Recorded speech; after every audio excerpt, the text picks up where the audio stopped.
നമസ്കാരം. പുതിയ geo political അപ്ഡേറ്റ്സുമായി ഞാൻ അജു വാരികാട്. ലോകം മുഴുവൻ ഉറ്റുനോക്കുന്ന ഗാസയിലെ സമാധാന ചർച്ചകളിൽ ഇപ്പോൾ തികച്ചും വ്യത്യസ്തമായ ഒരു മാറ്റമാണ് ഡൊണാൾഡ് ട്രംപിന്റെ ഗാസ പീസ് ബോർഡ് പദ്ധതി. കേവലം ഒരു സമാധാന ചർച്ച എന്നതിലുപരി ഇതൊരു വലിയ സാമ്പത്തിക റിയൽ എസ്റ്റേറ്റ് പദ്ധതിയാണെന്ന യാഥാർത്ഥ്യം നമ്മൾ തിരിച്ചറിയണം. ഈ ബോർഡിൽ അംഗമാകണമെങ്കിൽ ഓരോ രാജ്യവും നൽകേണ്ടത് ഓരോ ബില്യൺ ഡോളറാണ്, ഏകദേശം 8,000 കോടി രൂപ. ലോകത്തെ 68 രാജ്യങ്ങൾക്കാണ് ട്രംപ് ഇതിനായി കത്തയച്ചിരിക്കുന്നത്. എല്ലാവരും സഹകരിച്ചാൽ 68 ബില്യൺ ഡോളർ സമാഹരിക്കുക എന്ന കൃത്യമായ ബിസിനസ് ലക്ഷ്യമാണ് ഇതിന് പിന്നിലുള്ളത്. പണമില്ലെങ്കിൽ ശബ്ദമില്ല എന്ന തന്ത്രമാണ് ഇവിടെ ഒളിഞ്ഞിരിക്കുന്നത്. പേ ടു സേ, അഥവാ പണം നൽകുന്നവർക്ക് മാത്രം ശബ്ദമുള്ള ഒരു സ്ഥലം. ഈ ബോർഡിൽ അംഗമാകാത്ത രാജ്യങ്ങൾക്ക് ഗാസയുമായി ബന്ധപ്പെട്ട വിഷയങ്ങളിൽ അഭിപ്രായം പറയുവാനോ ഇടപെടുവാനോ അവകാശം ഉണ്ടായിരിക്കുന്നതല്ല എന്ന് അദ്ദേഹം വളരെ വ്യക്തമാക്കിയിട്ടുണ്ട്. ഗാസയെ ഒരു തർക്കഭൂമി എന്നതിലുപരി ഒരു സ്റ്റോക്ക് ഹോൾഡർ പ്രോജക്റ്റ് ആയിട്ടാണ് അദ്ദേഹം വിഭാവന ചെയ്തിരിക്കുന്നത്. അതായത് പണം മുടക്കുന്നവർക്ക് മാത്രം ഗാസയുടെ കാര്യത്തിൽ ഇനിയും തീരുമാനം എടുക്കാം. അത് അന്താരാഷ്ട്ര നയതന്ത്ര ചരിത്രത്തിൽ തന്നെ ആദ്യമായിട്ടായിരിക്കും ഒരു സമാധാന ചർച്ചകൾക്ക് ഒരു എൻട്രി ഫീ നിശ്ചയിക്കുന്നത്. ഇനിയും എന്തിനാണ് ഈ പണം? ഗാസയുടെ പുനർനിർമ്മാണം ഒരു റിയൽ എസ്റ്റേറ്റ് കച്ചവടത്തിന്റെ മാതൃകയിലാണ് വിഭാവന ചെയ്തിരിക്കുന്നത്. ഗാസയുടെ പുതിയ മാപ്പുകളൊക്കെയും തയ്യാറായി കഴിഞ്ഞു. പ്രത്യേകിച്ച് റഫ ഗേറ്റിന് ചുറ്റുമുള്ള നിർമ്മാണ പ്രവർത്തനങ്ങൾ വൻ ലാഭം ലക്ഷ്യമിട്ടിട്ടുള്ളതാണ്.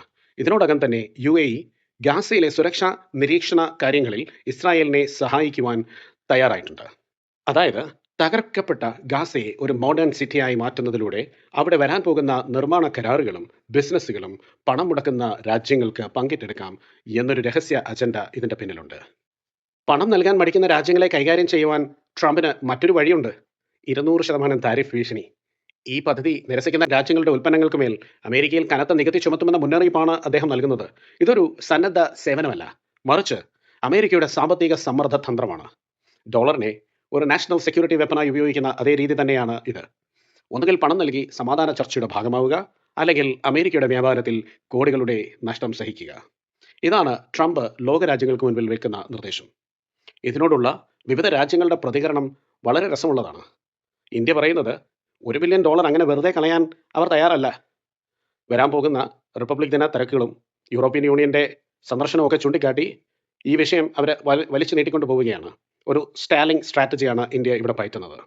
പാകിസ്ഥാന്റെ കാര്യം അതിനേക്കാളും രസമാണ്. ട്രംപിനെ പ്രീണിപ്പിക്കുവാൻ ഈ ബോർഡിൽ അവർക്ക് എങ്ങനെയെങ്കിലും കയറി കൂടണമെന്നുണ്ട്. പക്ഷേ 1 ബില്യൺ പോയിട്ട് ഒരു 50,000 രൂപ അവരുടെ കയ്യിൽ എടുക്കാനില്ല. അത്രയ്ക്ക് കഷ്ടമാണ് പാകിസ്ഥാന്റെ കാര്യം. റഷ്യയാണെങ്കിൽ യൂറോപ്യൻ യൂണിയൻ പണ്ട് ആ യുദ്ധത്തിന്റെ സമയത്ത് മരവിപ്പിച്ച അവരുടെ ഫണ്ടില്ലേ, അതിൻ്റെ അകത്തുനിന്ന് എടുത്ത് ചിലവാക്കിക്കൊള്ളാൻ റഷ്യ പറഞ്ഞിട്ടുണ്ട്. അതൊരു കളിയാക്കി പറഞ്ഞതാണെന്നാണ് മനസ്സിലാക്കുന്നത്. ഇസ്രായേൽ പറഞ്ഞിട്ടുണ്ട്.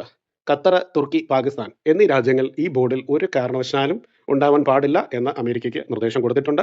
ചുരുക്കത്തിൽ ഗാസയിലെ സമാധാനം എന്നത് ഇപ്പോൾ ഒരു ലാഭകരമായ ബിസിനസ്സായി മാറിയിരിക്കുകയാണ്.